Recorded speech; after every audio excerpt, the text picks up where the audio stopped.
¿Qué tal? ¿Cómo les va? ¿Qué tal, Alberto? ¿Todo bien? No me diga que tienen problemas, ¿eh? Ningún problema. Edgardo Carmona, secretario del Sindicato de Prensa, Gustavo Terés, que son amigos, digamos, de la casa, ANSAFE. No me diga que hay problemas, ¿eh?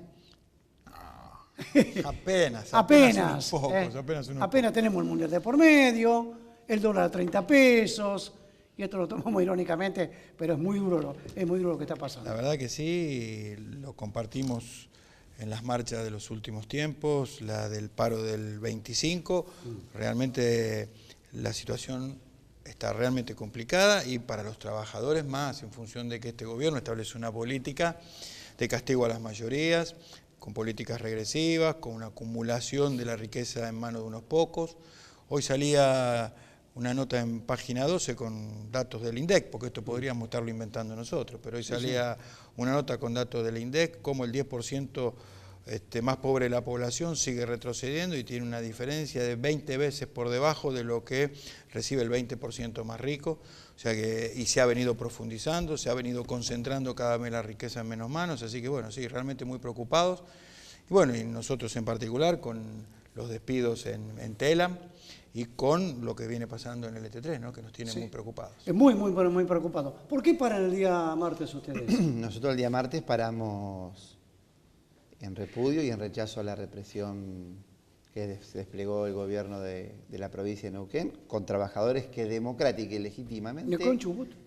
¿Neuquén o Chubut? Chubut, perdón, de Chubut, que trabajadores que democráticamente esperaban resolución de la paritaria fuera de la Casa de Gobierno fueron reprimidos, ¿no? No hay respuesta, se acaban los argumentos, le estaban ofreciendo sumas vergonzosas que no realmente ni siquiera no le empatan a la inflación, ni siquiera se le acercan a cómo vienen las escaladas inflacionarias, y el gobierno cuando se le acaban los argumentos procede a esta represión.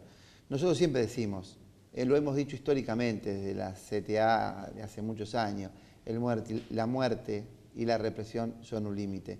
Por eso estamos haciendo el paro el 3 de julio, es un paro nacional donde todos los trabajadores de la educación del país vamos a repudiar la represión, vamos a defender el legítimo derecho a la protesta, y también vamos a ser solidarios, vamos a pronunciarnos por el triunfo de esos trabajadores para que puedan recuperar lo que están perdiendo. Estamos hablando de que las paritarias docentes cierran a principio de año y hoy estamos a mitad de año y en Chubut y en muchas provincias todavía no han podido cerrar las paritarias docentes. Provincia de Buenos Aires, Capital Federal, digo, graves problemas alrededor de ese tema.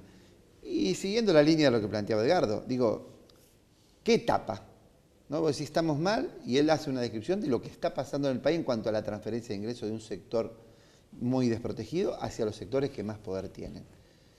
Y es el abandono del programa gradualismo, entre comillas, donde el gobierno cambia de programa y ya asume directamente el plan del Fondo Monetario. Digo, nosotros tenemos que estar preparados para saber que el plan que comenzamos a transitar de hace unos meses en adelante es el plan del Fondo Monetario Internacional, por lo cual nada bueno podemos esperar de ahí y por lo cual, si miramos hacia afuera, Grecia como ejemplo y algunos otros países, lo que vemos es que cada país que entró en la política del Fondo Monetario y bajo los condicionamientos salió mucho más empobrecido y deteriorado. Edgardo, y esto golpea, no solamente digamos en lo material, decimos te dejas sin trabajo, es muy doloroso, pero muy doloroso, perdés todo sabor a la vida. El trabajador que pide, digamos, pierde su trabajo, su laburo. Ni hablar de los periodistas, porque no tenemos hoy las TIC, las nuevas TIC, te restan trabajo, te restan laburo. Mirá, pero además te apuntan ideológicamente, eso es lo más grave. Así es. Nadie, solamente la dictadura se animó, y esto lo sabemos nosotros que tenemos algunas experiencias, por no decir años, nadie se animó tanto como la dictadura en los últimos tiempos de este gobierno. Mirá, lo decíamos cuando fue el 7 de junio, que estuvimos por acá. Yo no recuerdo una situación tan dramática, tan difícil para el periodismo como lo que estamos viviendo hoy en la etapa democrática.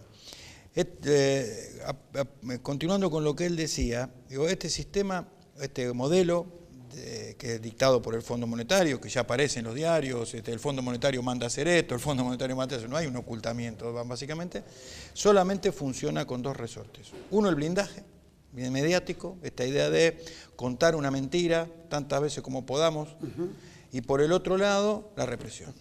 Son los dos resortes, por eso Telam. Sí, sí. Los despidos de Telam, dicho por el propio Pousat, que es el director de la agencia, responden a diferencias ideológicas y participación de los compañeros en la acción sindical, en los paros y en las marchas de las centrales convocadas por tanto la CGT como las dos CTA. Digamos que eso en boca de un director de una agencia no responde, no soporta ninguna de las normas, ni protocolos, ni leyes nacionales ni internacionales. Aún el Estatuto del Periodista, que habla de la libertad de conciencia, la libertad de expresión, la Constitución Nacional, la libertad de expresión, tiene una ilegitimidad y una ilegalidad abrumadora, y los tipos lo dicen básicamente. Y yo no creo que sea un error, no es un error, es una provocación básicamente. Hemos hablado así, bueno, los docentes que no piensen como nosotros en el gobierno tal, los echamos a todos, es una cosa de loco eso. Exactamente, y hoy leía un WhatsApp de un compañero de Buenos Aires, porque uno de los argumentos es el sobredimensionamiento de Telam, 800 trabajadores, cuando el resto de las agencias internacionales de los países más importantes del mundo nos cuatriplican. EFE tiene más de 30.000 trabajadores, la BBC tiene más de 50.000 trabajadores, en agencias nacionales que disputan el contenido, el sentido, cuando acá evidentemente los despidos tienen que ver para disciplinar y para que Telam diga lo que el gobierno quiere y no lo que los trabajadores ven, ¿no? En otras provincias, digamos, ocurren casos similares al de Chubut en los últimos días, Gustavo. En los últimos días no ha pasado, hubo represión en Corrientes, vimos lo que tuvieron que soportar los trabajadores en Santa Cruz, lo vimos en Capital Federal. Digo, hay un despliegue represivo en términos de política de gobierno para inhibir para inhibir y para controlar el conflicto social que no hace distingos de trabajadores de educación, de empleados públicos, de empleados privados. Lo vimos el otro día con el paro, cuando los compañeros desocupados quisieron estar en la ruta acá en Circunvalación. Lo hemos visto muchas veces en las puertas de las empresas, lo vemos claramente en muchas de las provincias donde se plantean estas políticas de ajuste, o en las reparticiones nacionales, cuando protestan los compañeros del Posada vinculados al tema de salud, cuando protestan compañeros vinculados al SENASA. Digo, siempre, cada vez que los compañeros han intentado ganar la calle para darle visibilidad a un conflicto donde muchos de estos sectores no quieren realmente dar respuesta, realmente lo que aparece siempre es la respuesta represiva. El gobierno está claro, la política de Patricia Bullrich en ese sentido es una política de claro control social. Él lo decía, los medios por un lado, la represión por el otro, y unos sectores de poder que han ganado, digamos, que se sienten legitimados para reducir los costos laborales. De ahí Cargill, de ahí Chemical ahora, de ahí empresas que tienen tremendas ganancias y sin embargo, para ser más competitiva, entre comillas, sacrifican el costo laboral, claro, despidiendo trabajadores. Son los señores que se reúnen en Davos, que estuvieron en el Hotel Colón, en el Teatro Colón acá en la República Argentina, que tendrán cátedra moral en buenas costumbres respecto a la economía, de la situación social en el mundo, pero son los que propugnan el trabajo del sudeste asiático. Sí. $20 por mes y un plato de arroz por día. Así es, digamos. Reforma laboral en la República Argentina, así se llama. Previsional. Así es. Ajuste fiscal. Así es. La marcha de Telam terminó en una actitud represiva, impidiendo que los compañeros, 2.000 compañeros, llegaran. Los despidos son 350. Sí, pero más de 500 efectivos policiales. Exactamente. Custodiando a un grupo de trabajadores. Impidiendo que 2.000 trabajadores que marchaban pacíficamente para llegar al CCK, donde estaba el ministro Lombardi, en una demostración de fuerza impidieron y no lo dejaron pasar, digamos, con una amenaza fenomenal. ¿Qué me decía? No, mucho riesgo. Digo, por suerte nosotros tenemos reservas democráticas y populares, porque si hay algo que está claro, que en la Argentina hay un pueblo que lucha, hay un pueblo que no se doblega.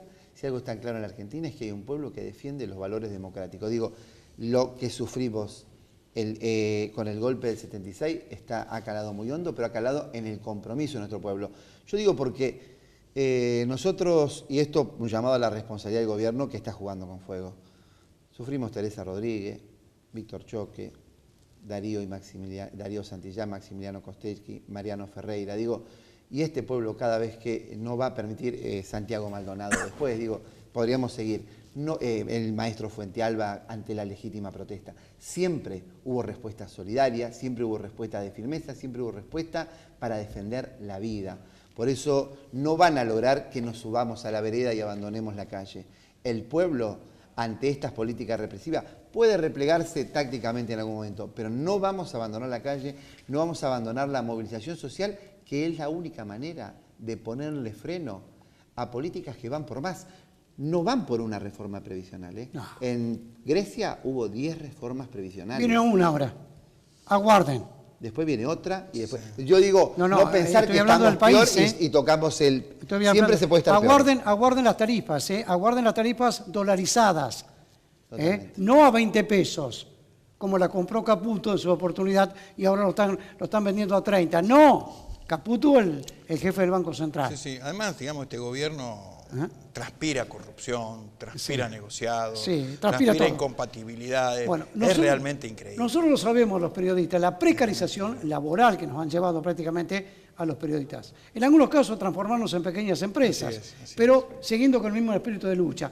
En Telam, antes de Telam, hay un caso emblemático que es la televisión pública, que lo hablamos contigo, cero paritaria. Cero paritaria. Comentalo, por favor. Bueno, mirá, yo creo que en el marco de la política comunicacional de este gobierno, para ellos la comunicación pública no tiene ningún valor, básicamente. A ellos les basta con el acuerdo con algunos grupos comerciales, monopólicos como Clarín. Si vos pensás que hoy hace un ratito, se autorizó o quedó consolidada la fusión de Cablevisión con Telecom.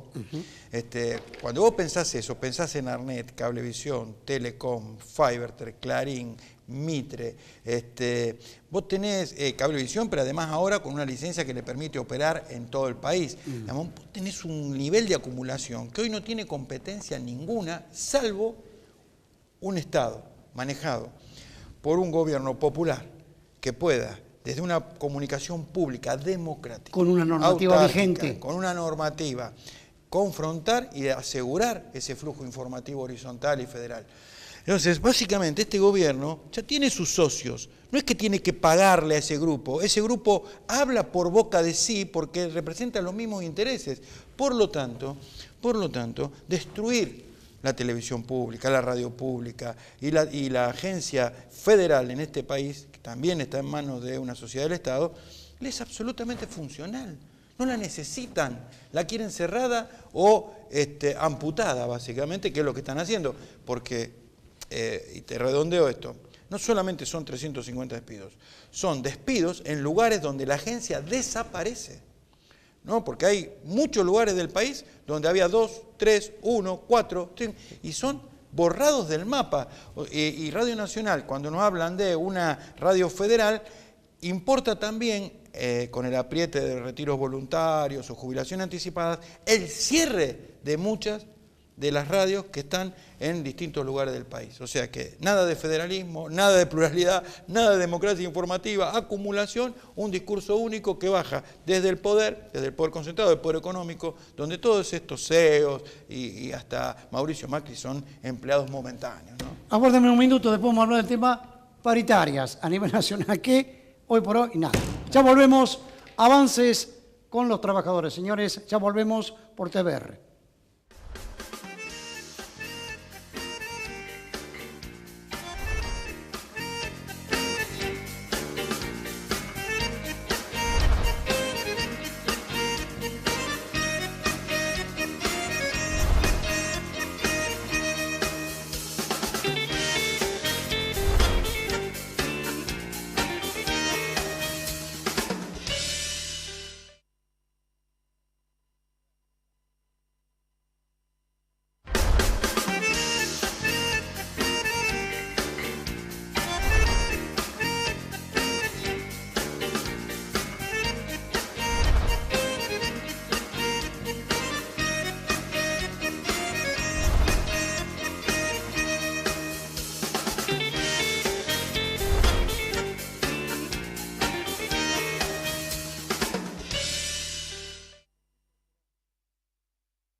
la vieja conquista de ustedes, paritarias a nivel nacional, que fijaba un mínimo, digamos, en la discusión salarial. Y sí, la pérdida de la negociación colectiva es una pérdida más que significativa para cualquier sector del mundo del trabajo.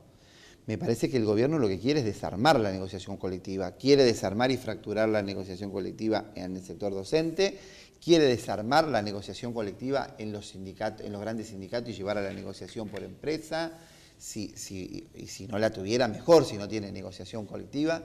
Me parece que el tema del ataque a la paritaria es el ataque un poco al corazón de lo que es la disputa capital-trabajo. Para garantizar la transferencia de los grandes grupos de poder, del ingreso de los trabajadores de los grandes grupos de poder, uno de los lugares estratégicos es el tema de la negociación colectiva y de las paritarias. Porque ahí se está jugando una parte importante de la distribución del ingreso en este país o del reparto de la torta. El ataque a los salarios de los trabajadores es quizás el ataque más importante, junto con el tema de los despidos como efecto disciplinador y el ataque a los ingresos de los trabajadores como una forma, como el accionar más regresivo que tiene el gobierno en términos de distribución del ingreso, bueno, de política económica. Ustedes que son mis padres, porque yo me considero un trabajador más, desde siempre, desde siempre. Yo vivo con mucho orgullo, tanto en Rosario, tanto en Santa Fe, nosotros también cumplimos la capital de la provincia, que los dirigentes gremiales se pueden exhibir normal y públicamente. Nadie te va a ver sentado, lo va a ver sentado en una mesa, ¡ay, mirá, hijo de perra, que me entregador, que estoy de aquí y de allá! En ese diario que ocurre aquí en Rosario, ¿se sienten fuertes ustedes, tanto aquí en Rosario como a nivel nacional, para confrontar y enfrentar, digamos, este brutal ajuste? La verdad que la fortaleza no depende de los dirigentes, depende de los trabajadores. Básicamente por eso un poco compartimos con los compañeros que el paro del 25 tenía que tener movilización, que teníamos que estar en la calle y que tenía que ser el inicio de un plan de lucha. El paro del 25 no es una construcción de dirigentes. La verdad que un paro que surge desde abajo, desde el descontento social, de la sumatoria de un montón de luchas, de la descripción que venimos haciendo, y en ese parazo creo que en la continuidad de esa pelea está la respuesta. Sí, nos sentimos recontra fuertes porque somos herederos como movimiento obrero de luchas históricas, y bien lo decía Tere, que nosotros creemos que este pueblo lucha y que estamos convencidos que más temprano que tarde el movimiento obrero, el movimiento sindical es una barrera de contención para este plan económico, y en la lucha y en la calle se va a poder doblegar. Después falta la pata política en la construcción de una opción democrática para el 2019 que borre a este gobierno del mapa. Pero bueno, sí, nos sentimos fuertes en el marco de la construcción, de la unidad, de la solidaridad. Nosotros creemos que hay que trabajar los tiempos para que en la lucha estemos todos juntos en la pelea, ¿no? Eso me parece fundamental. ¿Cómo termina la historia para ustedes? Sí, el paro, digo, en eso es hijo de las luchas. Este paro del 25 no lo resolvió la cúpula de la CGT. No, nadie regala nada en esto, ¿eh? No, digo, es hijo de las luchas de los obreros de Cargill, de los trabajadores de fábrica militar, de las marchas federales, educativas, de las marchas federales de los desocupados y de los movimientos sociales, de los trabajadores estatales de todo el sur, de los trabajadores del ingenio en Jujuy y en Salta. Digo, es hijo de decenas de luchas federales, centenares de luchas federales que fueron legitimando y dejaron sin salida a una conducción que si no resolvía lo del paro, claramente iba a ser sobrepasada. Lo que sí decimos, tal cual lo planteaba él, que esto tiene que ser el inicio de un plan de lucha y no un paro que sirva para descomprimir. Hay una parte importante de la dirección del movimiento obrero que piensa que esto es para descomprimir y crear mejores condiciones para que ellos se sienten a negociar. Nosotros creemos que esto tiene que ser parte de un plan de lucha. Por eso Rosario fue, no solo como históricamente ha sido la capital del paro, con los niveles más altos de adhesión, sino también esta vez podemos decir que fue la capital de las movilizaciones, porque hubo movilizaciones de todo tipo. Si bien no pudimos confluir en un acto unitario único, hubo actos unitarios, hubo actos en diversas esquinas, hubo marchas, además. Hubo piquetes, hubo casos emblemáticos como los compañeros de Empleo y Comercio con su propia columna recorriendo los lugares de trabajo desde las 5 de la mañana, los compañeros de la Virginia bloqueando ahí, los movimientos sociales a la orilla de la circunvalación. Digo, una movilización social y obrera, estudiantes, movimiento social acompañando, impresionante, los compañeros camioneros, los compañeros de la UOM, todos estuvieron en la calle, no solo los estatales, sino también los compañeros de la producción. Me parece que ese es el camino.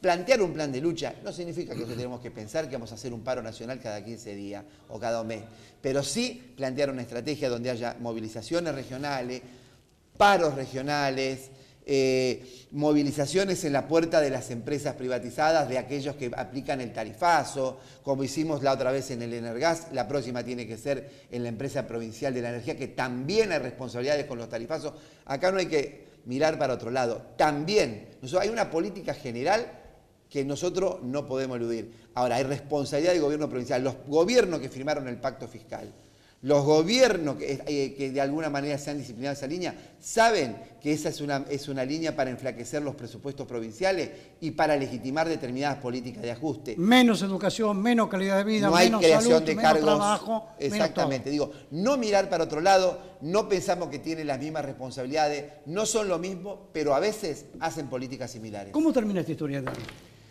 Bueno, nosotros esperamos que derrotando este modelo, que la movilización y la lucha de la cual estamos hablando genere un cambio de timón y el pueblo logre recuperar un protagonismo. ¿Lo ves en el horizonte?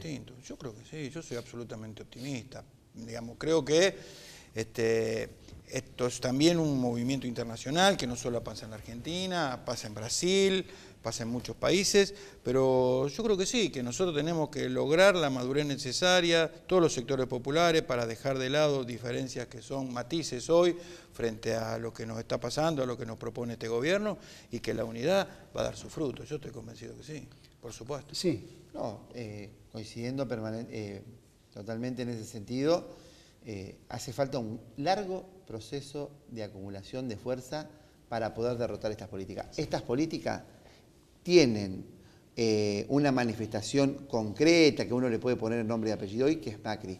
Ahora, es mucho más estratégico. Las políticas que se están desplegando en América Latina tienen una direccionalidad global que no solo nos pueden hacer pensar que se resuelve con un cambio de gobierno. Hay que pensar en políticas de acumulación a largo plazo. Todavía nosotros acá nos sentimos fuertes, pero el ataque, y en Uruguay uno puede pensar, pero el ataque que ha sufrido el movimiento obrero en otros lugares, las debilidades en otros lugares del movimiento de trabajadores y populares, hacen de que esta sea una lucha muy desigual y que es internacional.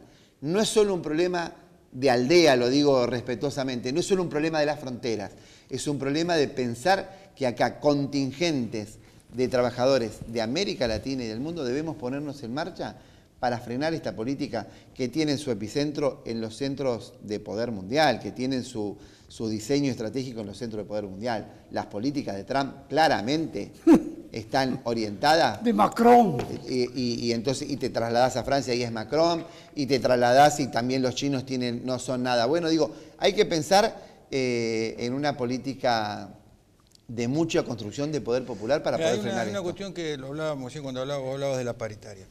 Yo creo que esto es un plan de ajuste brutal, se terminó el gradualismo, pero por el otro lado creo que también la estrategia es cirugía muy finita, es cortar todos los tendones que generan reacción inmediata, por ejemplo, que los medios impongan un único discurso. Digamos, nada se puede hacer, esto tiene que ser así. Es el primer tema. El segundo tema es, cuando yo paro la paritaria, paro uno de los mecanismos de pelea fenomenal en la distribución del ingreso, pero además de organización, porque la organización no es teórica, es práctica. Sí. Yo tengo a los delegados peleando dentro de la empresa, yo tengo a la gente movilizada peleando por su salario, por su derecho, genera nervios, genera músculos, genera tensión. Si yo lo paralizo, te impongo un techo, digo que no se puede hacer nada, te desactivo, realmente estoy tratando, que es la reforma laboral, porque no solamente la reforma laboral, sino la reforma de las asociaciones profesionales, que habrá mucho que discutir, el tema de la democracia sindical, digamos, todo eso es lo que vos obturás cuando empezás a plantear o ponés ejemplo de, mirá, a este dirigente corrupto, o a este le saca un carpetazo, digamos, tratar de desactualizar, de poner en el marco de desviar la atención. Exactamente. Sí, el gobierno, si quisiera, tiene una carpeta por MEC con muchos dirigentes sindicales. Sí. Me parece que también hay que plantear una autorreforma sindical. Nosotros tenemos que mirar a nosotros mismos. Las organizaciones sindicales que han estado fundamentalmente en la calle son aquellas donde los dirigentes tranquilamente pueden encabezar estas luchas. Pueden ir por la calle, que pueden caminar. Si yo te digo, si le va bien a Macri... Nunca le puede ir bien a Macri. Le va mal al jamás le pueblo. puede bien a Macri, porque Le va mal al pueblo. cuando a mí me dicen, ¿vos querés que le vaya mal a Macri? No. No hay ninguna posibilidad que a Macri le vaya bien y a mí me vaya bien. No hay ninguna posibilidad. Porque la opción de Macri es que yo tenga hambre, que mis compañeros no puedan mantener a su familia, que no pueda haber salud para todo, que no pueda haber jubilación. O sea, esta idea instalada de que la oposición es negación, es obstrucción, sí, queremos obstruir estos planes de hambre y que no se puedan llevar a la práctica. Básicamente, eso es lo que queremos. No, tranquilamente pensar eso y pensar que en la Argentina hay grupos de poder que ni siquiera le tienen paciencia a uno de ellos. Digo, la historia de los grupos de poder en la Argentina es que ni siquiera cuando gobierna uno de ellos le tienen paciencia y también son capaces de darle un golpe de mercado para exigirle que acelere el ajuste. Les agradezco infinitamente, ¿eh? Gracias a vos. Compañeros de trabajadores, como yo, como nosotros. Nos estamos yendo. Avances TV, señores. Avances con los trabajadores. Este es el espacio del trabajo, este es el espacio del trabajador, que es el principal actor. Y como siempre lo decimos, no existen los trabajadores individualmente, solos en el mundo que van a discutir salario, sino que tienen un paraguas protector, tienen una cobertura, que son las organizaciones gremiales. Chau, chau, buen adiós, como siempre decimos, buen Dios. Hasta la próxima. Hasta la próxima.